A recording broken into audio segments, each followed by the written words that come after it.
talk about teams who are not in a good space. We talked a lot about Philadelphia. They're 2-11, as are the Wizards right now. Philly's lost 4 straight.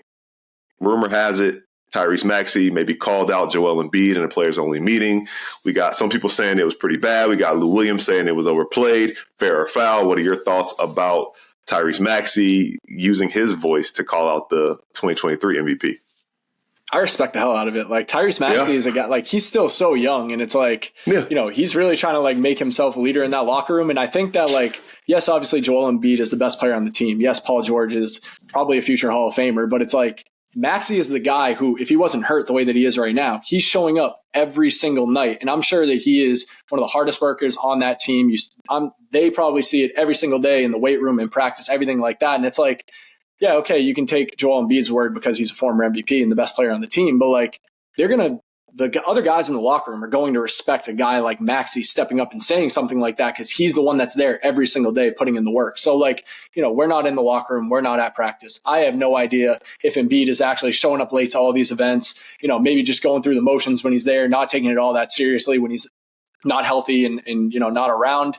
But like, for Maxey to be the guy to step up and say something, like, you know, it's one of those moments where something had to be done. Like, they fall to tied for the worst record in the league with the Washington Wizards. Like, this is a team that was supposed to be contending for a championship this year. They were supposedly revamped their roster to match Boston and be able to match up with them. And like, they're so far from it. And like, yeah, they're getting really good minutes from Jared McCain, who, you know, might be the front runner for Rookie of the Year right now, with Tyrese Maxey out of the lineup. And Maxey is supposed to be coming back sooner rather than later.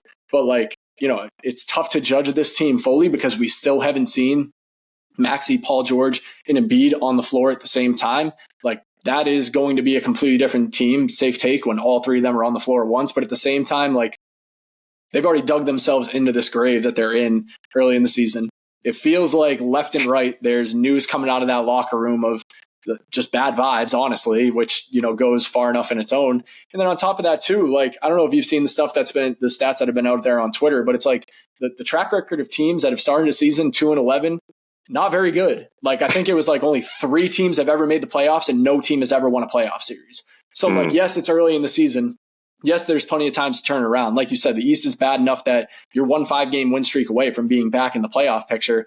But like, at the same time, we've talked about it all the time on this pod, like, with 2 inconsistent superstars who are always in and out of the lineup and never healthy when it matters most, how are we supposed to take this team seriously as a contender just on the back of Tyrese Maxey, who we know is going to show up as long as he's healthy, and a rookie in Jared McCain? Yeah, that's a great point. It's kind of wild you said that. I feel like I was having a conversation about bad vibe storylines with this team last year, but it was the James Harden saga. So pretty wild to think that a year later, it's completely different, not completely different cast, but a completely different reason that the vibes are off in Philadelphia. We'll see how it goes for them. My favorite theory is that Nick Nurse was the leak about the meeting due to his tendency to use the phrase elephant in the room. I guess we'll never learn who it actually was, but it's very funny to think the head coach like, man, I'm tired of this. Let me just leak a story real quick and get that out there.